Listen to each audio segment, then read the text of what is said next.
Federico Chiesa yang pernah dielung-elungkan sebagai masa depan sepak bola Italia, kini menghadapi kenyataan pahit setelah Juventus memutuskan untuk melepasnya. Seorang pemain yang pernah menjadi pusat perhatian klub-klub elit Eropa kini berjuang mencari tempat baru di tengah revolusi radikal yang menyapu Turin. Bagaimana mungkin seorang pemain muda yang sempat diprediksi meraih Ballon d'Or ini sekarang justru diabaikan?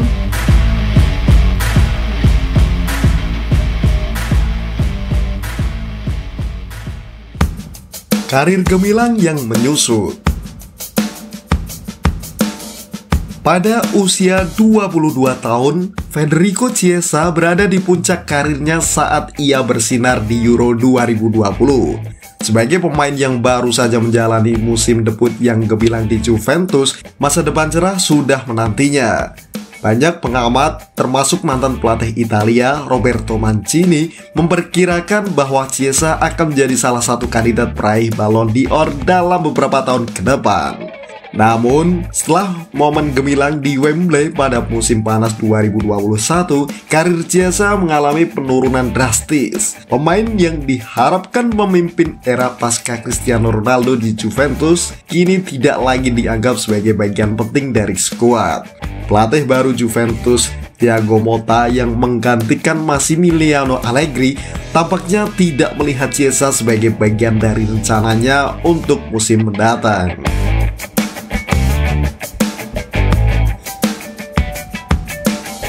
Cedera dan taktik yang tidak mendukung. Perjalanan karir Chiesa di Juventus terhambat oleh serangkaian cedera yang berkepanjangan. Ia absen sebanyak 17 kali selama 2 musim terakhir, termasuk cedera ligamen yang serius pada Januari 2022 yang membuatnya absen selama 10 bulan.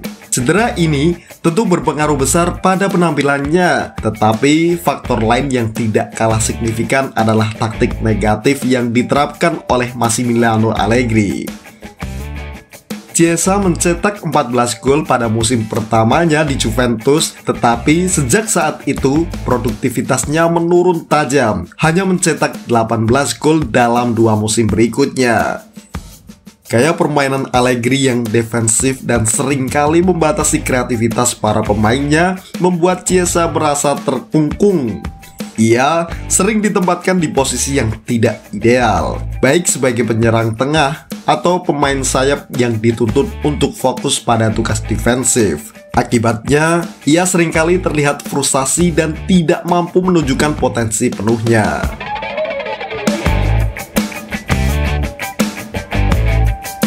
Revolusi di Turin dan dampaknya pada Chiesa. Saat Juventus memasuki era baru di bawah Thiago Motta, banyak yang berharap Chiesa akan mendapatkan kesempatan kedua. Motta dikenal sebagai pelatih yang lebih progresif dan sangat bergantung pada pemain sayap dalam formasi 4-1-4-1 yang disukainya. Namun, kenyataannya justru berbanding terbalik. Chiesa kini berada di ambang pintu keluar dari Juventus dengan spekulasi yang mengaitkannya dengan beberapa klub Eropa. Kendati negosiasi kontrak baru sempat dilakukan, kedua belah pihak tampaknya memiliki pandangan yang berbeda tentang nilai dan peran Chiesa dalam tim. Juventus di bawah kepemimpinan manajer olahraga baru Cristiano Giuntelli memilih untuk melakukan revolusi besar-besaran. Dari Chiesa menjadi salah satu korban utama dari perubahan tersebut. Selain Chiesa, pemain lain seperti Weston McKennie juga dianggap tidak lagi dibutuhkan dalam proyek baru Juventus. Masa depan Chiesa yang tidak pasti.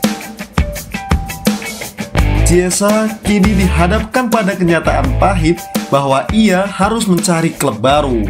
Thiago Motta secara terang-terangan menyatakan bahwa Chiesa bukan bagian dari rencananya untuk musim depan, dan ia bahkan tidak dimasukkan dalam skuad untuk pertandingan persahabatan melawan Brescia.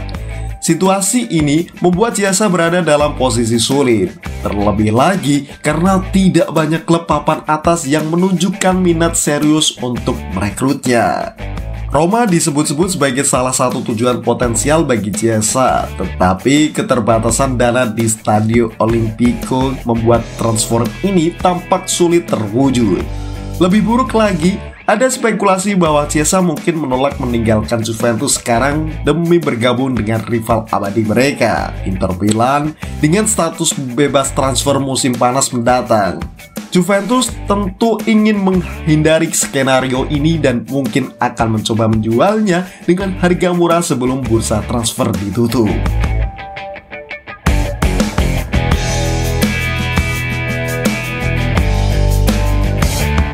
Peluang baru atau akhir dari karir ke Milan.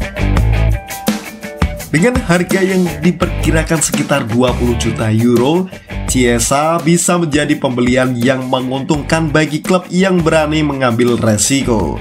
Meskipun penampilannya menurun dalam beberapa musim terakhir, Chiesa masih mencetak 10 gol musim lalu, jumlah terbaiknya sejak Euro 2020.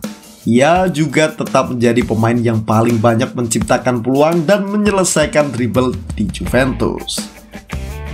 Dalam kondisi yang tepat, di bawah bimbingan pelatih yang memahami potensinya, Chiesa mungkin masih bisa kembali ke performa terbaiknya. Namun, semuanya bergantung pada klub yang bersedia mengambil resiko dan memberinya kesempatan untuk membuktikan bahwa ia masih layak diperhitungkan di level tertinggi. Federico Chiesa kini berada di persimpangan karirnya. Targetnya mungkin bukan lagi Ballon d'Or, tetapi menjaga kebugaran dan membuktikan bahwa ia masih bisa menjadi pemain yang menentukan. Dalam dunia sepak bola yang terus berubah, tantangan yang dihadapi Chiesa adalah cerminan dari ketidakpastian dan dinamika yang cepat berubah. Apakah Chiesa akan mampu bangkit dan menemukan kembali kejayaannya? Atau ia akan menjadi korban dari revolusi besar-besaran yang sedang berlangsung di Turin? Hanya waktu yang akan menjawabnya.